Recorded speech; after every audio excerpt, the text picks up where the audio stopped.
Olá, eu sou Antônio Suxberger e você está no Pensando Direito. Este vídeo faz parte de uma sequência de vídeos que eu estou gravando sobre o juiz das garantias, especialmente depois da decisão do Supremo no dia 24 de agosto de 2023, em que ele apreciou as ações diretas de inconstitucionalidade contra o pacote anticrime. São muitas as repercussões dessa decisão e, sobretudo, é uma decisão que orientará o que serão os atos normativos subsequentes para a conformação organizacional do juiz das garantias, né? Falei complicado, mas a explicação é muito simples. Nós temos o juiz das garantias hoje definido e estabelecido a partir daquilo que o juiz faz na investigação preliminar. Como isso vai ser organizado, tribunal a tribunal, estado a estado, isso vai ser objeto de regulamentação pelo CNJ e igualmente pelo próprio legislador, nos estados em relação à organização judiciária e também pelo legislador federal por meio do Congresso Nacional. Pois bem, eu quero tratar com vocês aqui de uma figura específica prevista no parágrafo 2º do artigo 3º-B. Essa é uma novidade impactante e relevante para nós. Eu estou me referindo ao que seja o controle do prazo da investigação quando tivermos um investigado preso. Como é que fica isso? Veja o texto desse parágrafo 2º do artigo 3º-B. Diz o Código: se o investigado estiver preso, o juiz das garantias poderá, mediante representação da autoridade policial e ouvido o Ministério Público, prorrogar uma única vez a duração do inquérito por até 15 dias, após o que, se ainda assim a investigação não for concluída, a prisão será imediatamente relaxada. Esse dispositivo ele é bem interessante. E são dois os pontos aqui a serem destacados sobre esse tema. O primeiro deles, olha que interessante. O juiz das garantias, ele é uma figura de controle da legalidade da investigação, fixando a figura do julgador como essa instância de controle da legalidade da investigação. O juiz de garantias é uma salvaguarda dos direitos e das garantias do investigado no curso da investigação preliminar, certo? Ela define, a figura do juiz das garantias define o que faz o juiz no curso de uma investigação preliminar. A sua atuação como juiz das garantias perdura até o momento de oferecimento da ação penal. Deflagrada a ação penal, esgota-se a figura do juiz das garantias e, na sequência, o que nós teremos é um juízo de admissibilidade dessa acusação penal por aquele que igualmente será o juiz do processo. Tudo bem. Agora, o ponto é, toda e qualquer investigação preliminar agora necessariamente será objeto de comunicação ao juiz das garantias. O juiz das garantias atuará, repito, como uma instância de controle da legalidade dessa apuração. Mas vem um ponto aqui interessante. O controle do prazo do inquérito policial ou da investigação preliminar, ele é estabelecido no artigo 10 do CPP. O artigo 10 do CPP, ele coloca um regime segundo o qual o prazo de conclusão do inquérito policial é de 10 dias se o indiciado tiver sido preso em flagrante ou estiver preso preventivamente. O prazo é contado do dia que se executa a ordem de prisão. Se o investigado ou indiciado estiver solto, o prazo de conclusão do inquérito é de 30 dias. Essa previsão do prazo de conclusão do inquérito, ela ainda tinha uma observação especial em relação à Justiça Federal.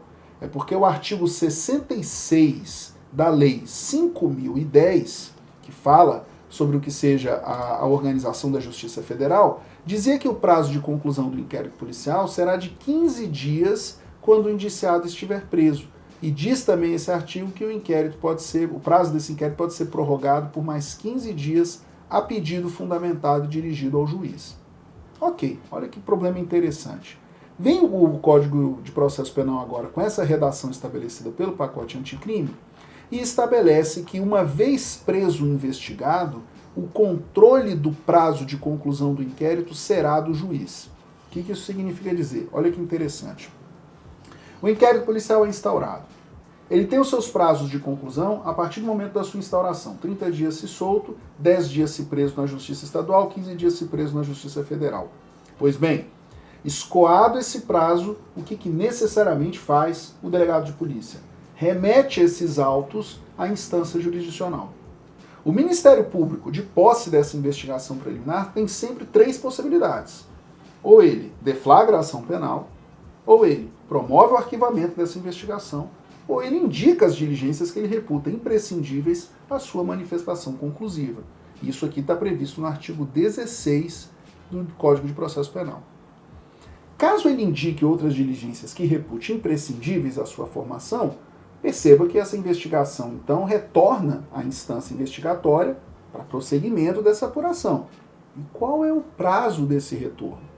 Pois então, o prazo desse retorno, como regra, ele vai ser assinalado pelo próprio Ministério Público. E aqui vem o ponto destacado. Nos casos em que o investigado estiver preso, o controle desse prazo não será mais do MP assinalado à polícia, mas sim um controle jurisdicional. De quanto? 15 dias, prorrogáveis excepcionalmente por mais 15 dias. Então, que situação interessante, né? Nós temos uma figura de aparente antinomia.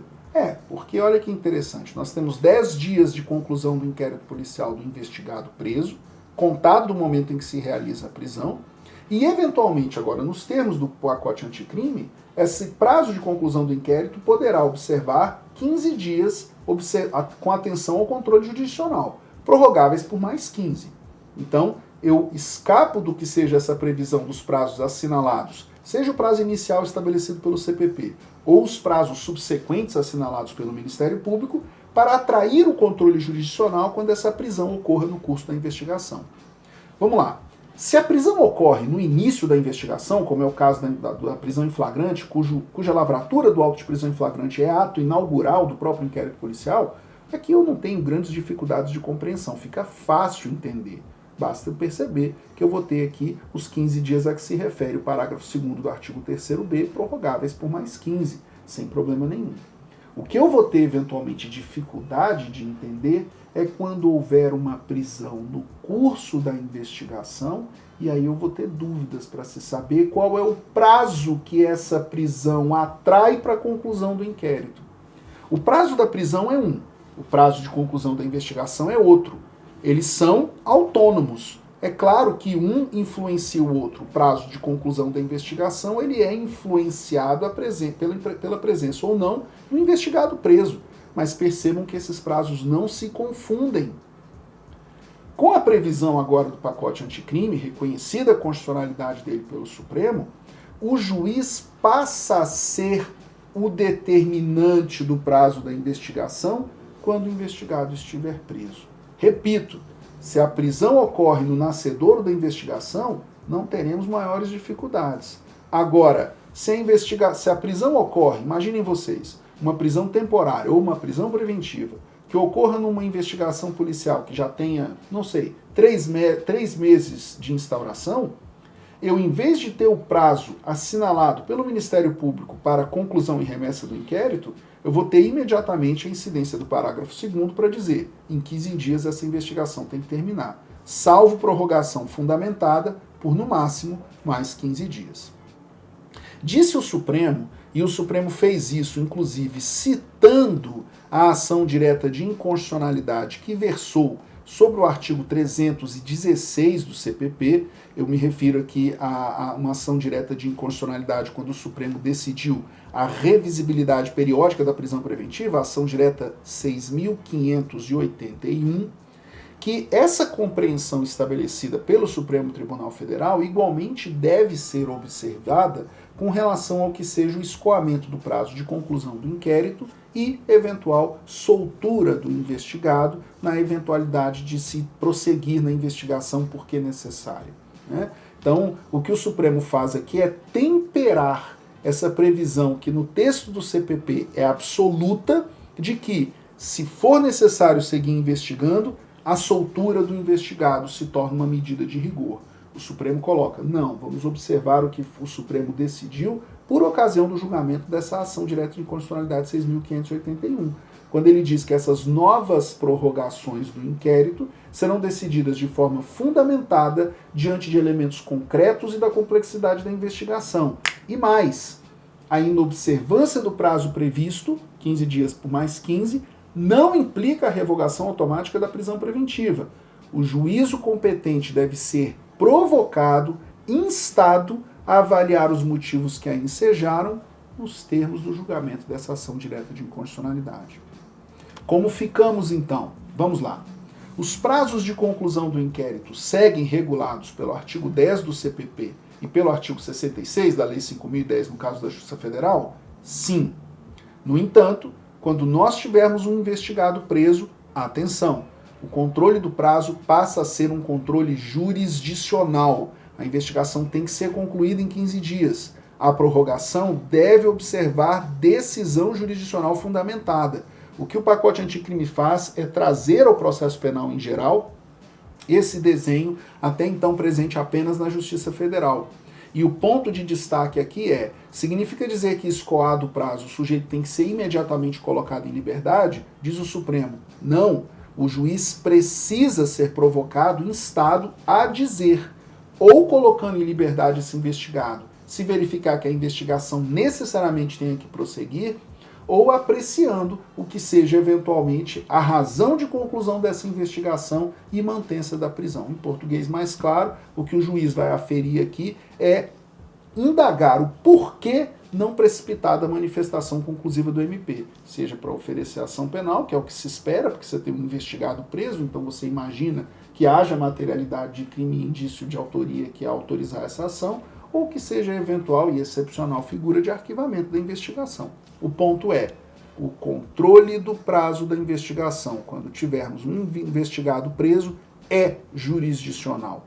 Quando tivermos um investigado solto, o controle do prazo da investigação será, subsequentemente aos prazos iniciais de conclusão do inquérito, aquele assinalado pelo Ministério Público. Deu para entender? A questão guarda uma certa complexidade, mas que na prática tenho certeza que vai ser bem equacionada, porque como hoje temos em grande medida a implantação da tramitação de um processo judicial eletrônico, trata-se unicamente de um pequeno ajuste de rotinas e procedimentos para a observância desses prazos e dos procedimentos específicos de sua tramitação. Como todos conseguem perceber, a decisão do Supremo Tribunal Federal tem uma série de impactos, né, que serão sentidos justamente na adequação dos atos regulamentares para a efetivação dessa decisão. Quer saber mais? Nos acompanhe aqui no Pensando Direito, deixe seus comentários aqui no YouTube, indicando quais são os temas de sua predileção ou dúvida para que eu possa trazer nos vídeos subsequentes e, sobretudo, que nós possamos refletir sempre pensando direito. Eu fico por aqui, um grande abraço, não deixa de se inscrever no canal e se você tiver gostado do vídeo, deixe seu curtir aqui para que esse vídeo possa circular para outras pessoas no YouTube também. Até logo mais, um grande abraço.